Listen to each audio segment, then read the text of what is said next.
chance.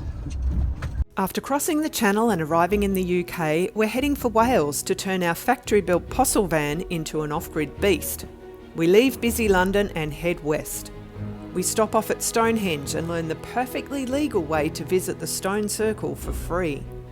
We enjoy another brilliant old pub stay and then cross the border into Wales.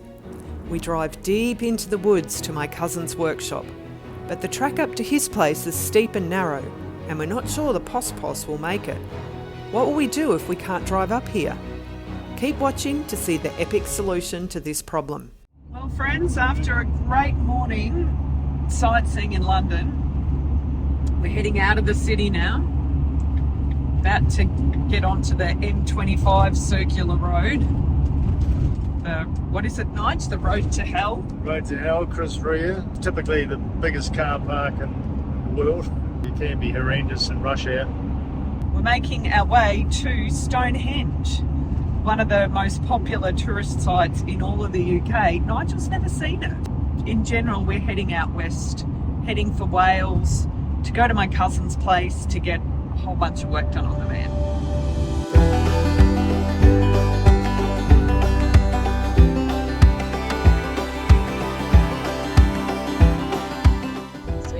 It up here on the road. It's so cool, isn't it?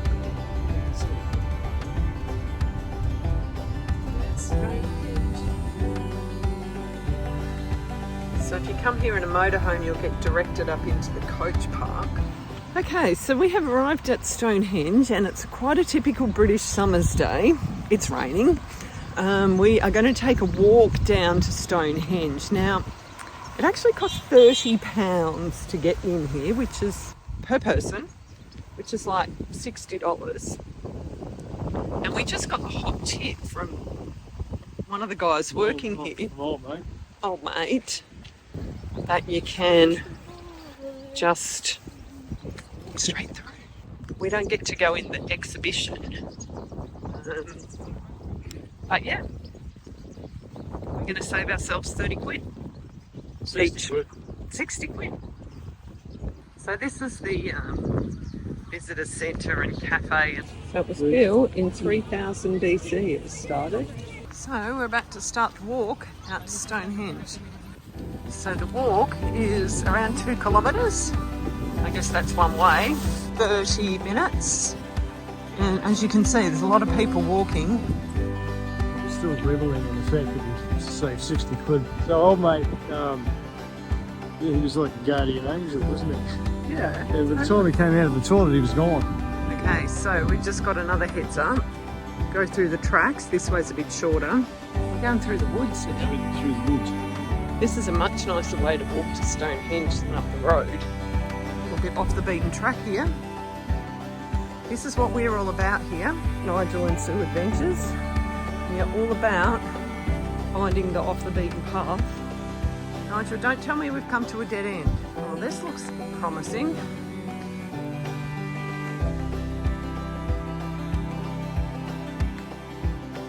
Yeah, so here's the only difference.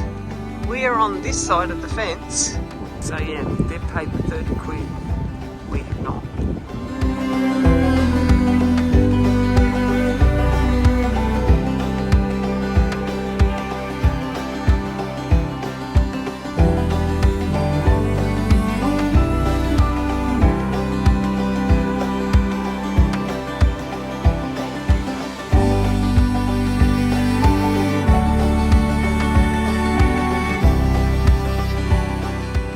So we've chosen to walk back along the road, but at least we got that nice walk through the woods to see the barrows on the way up to Stonehenge. Yeah, I think for the sake of saving £60, free version of Stonehenge is alright, don't you reckon, Nigel? Yeah, we're actually thinking of coming back if we can. Once we're off grid, we know we can park up on that sort of goat track. Yeah. And maybe even camp with the druids. Yeah, if we camp with the druids and dodge security. Not that we'll do anything naughty. No, but we might be able to sneak in and just get a nice photo at sunrise. At sunrise. We'll give it a go. Yeah. We got back on the narrow roads and headed for somewhere to stay for the night. Not enough room for 2 cars to go through this little narrow spot between these buildings, so yeah, now that guy's got to wait. These English roads are crazy. Oh, and they go so fast, I gotta just shut my eyes because of course I'm on this side of the car. Nigel's over there in the gutter. They're coming at you. Yeah, they really are. It's like quite frightening. It's hard when the hedges are kind of a bit overgrown as well. Yeah, and you got potholes. Potholes, grates.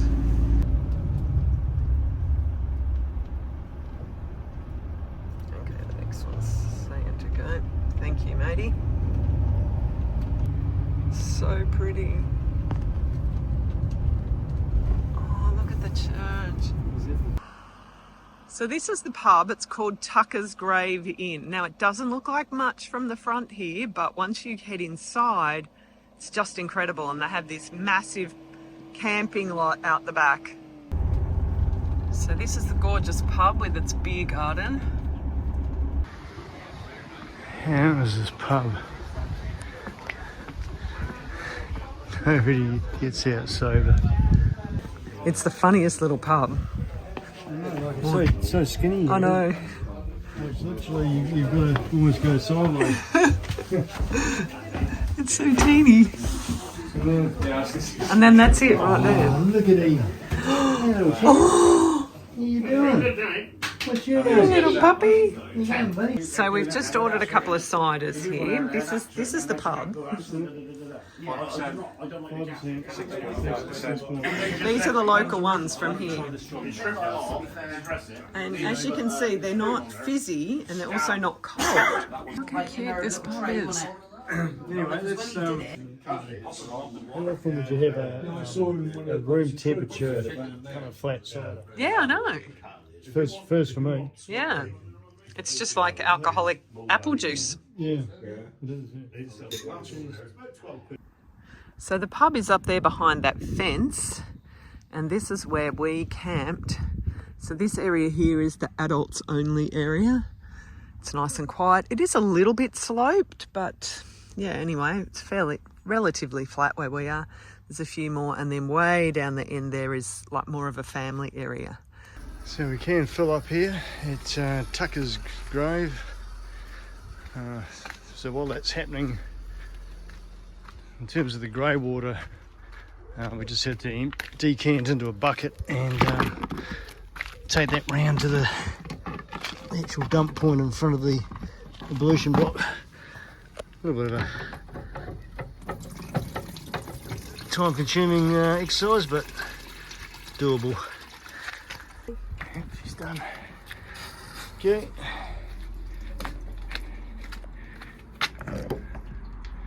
So we're on the road after doing a couple of little errands we had to run in Bristol. We're now on the motorway and heading west to Wales. We're just about to cross over the Severn River on this massive big bridge just outside of Bristol.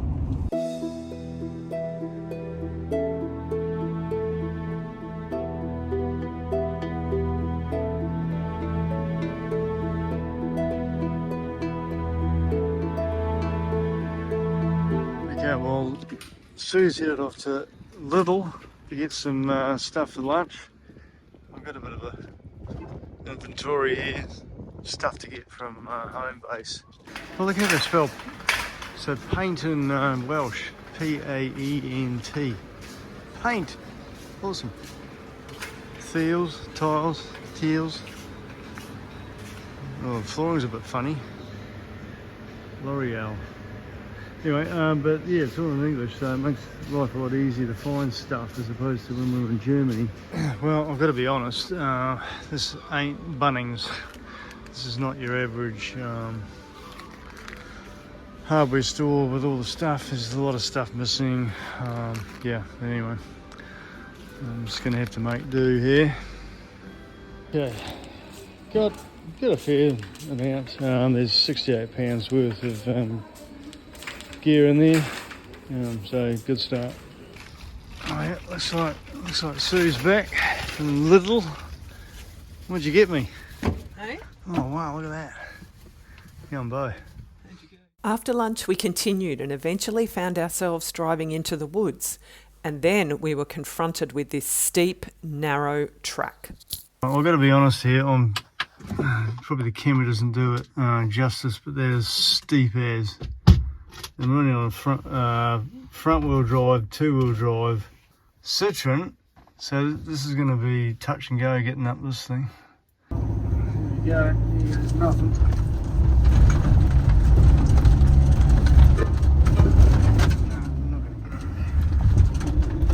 Not a chance.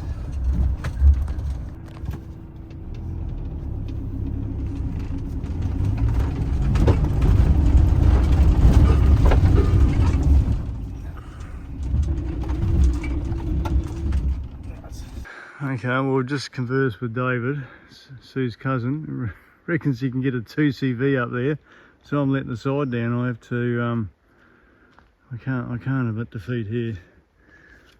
Come on, Postle, get up there. So we've had some instruction from David, who's telling us to go hard right. This is attempt number 4.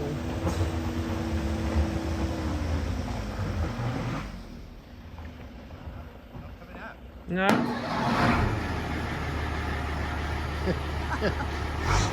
want a hardcore and crazy? Yeah, we want a hardcore. We're going to get towed up with this old army truck. Up! Up you get. This helps keep the brambles back. Yeah, exactly. 2CV doesn't do anything. Nah, exactly. This is good. Do some pruning.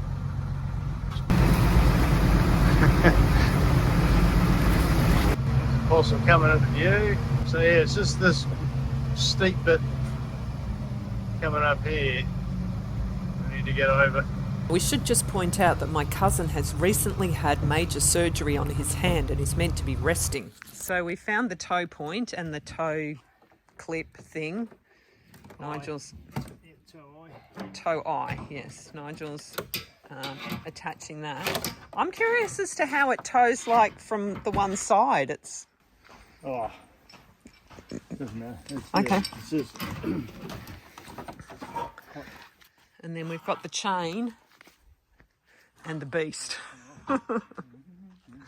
Okay, here we go. I'm a little bit nervous, I'll be honest. There goes David up into the beastie truck called Smokey. You can probably see why. okay, so handbrake off and away we go.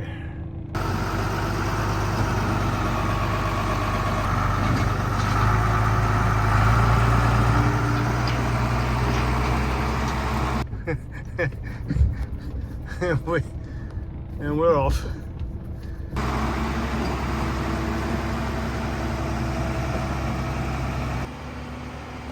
That's about as far as we got. 4 times. Up they go. Look at this weapon. Getting towed up a steep embankment with a 4-wheel drive army truck. Might have to turn the aircon to circulation. She's pumping out some smoke. So yeah, just got to get up this nasty bit. We're almost there, to be fair. We should be able to get up now, so he stopped. So David's headed off. Hopefully we've got enough traction to follow him up the hill. There we go. That's the go. Yeah, we're definitely missing the 4-wheel drive Mercedes Sprinter van for this sort of terrain. There's one little muddy patch to get through. Shouldn't be too much bother, hopefully. And here we are. Stilts Wood. And there she is, the beast. So we're off to the pub In Cousin David's 2CV with the roof up. This is going to be wicked. Just another look at this crazy driveway. Brambles. Puddles. We drove into town. I last visited this town in 1989. Seems weird to be back. There's 12 pubs in a town of 6,000. Right, we're all parked up.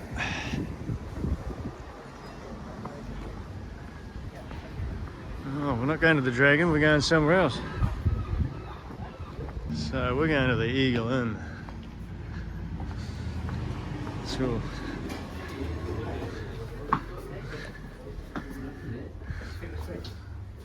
Time to put the roof on. Yeah, got it. Yeah, Now we'll have to clip it from inside. How fucking Polish is hard. it's French engineering.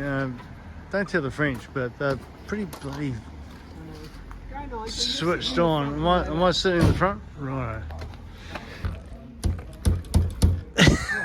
Can't open the door. There we go. There you go. Should have been. So we're in the 2CV. The roof is now on. It's like a canvas roof. I'm in the back with the brand new seats. There's our mate. He hasn't had a shirt on the whole time we've been here. God love him.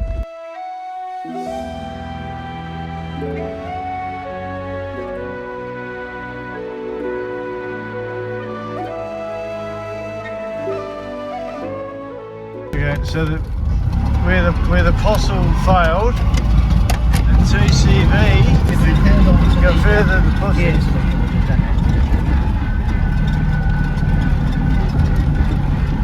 There you go. Yay, the 2CV puts the postle to shame. This is the best fun. So cool. After all that fun and frivolity, it was time to get to work. We spent the next 2 weeks receiving packages and working on the van. Huge thanks to my cousin David for his hospitality, courier services and help. Join us next week for the transformation. Thanks for watching and see you next time.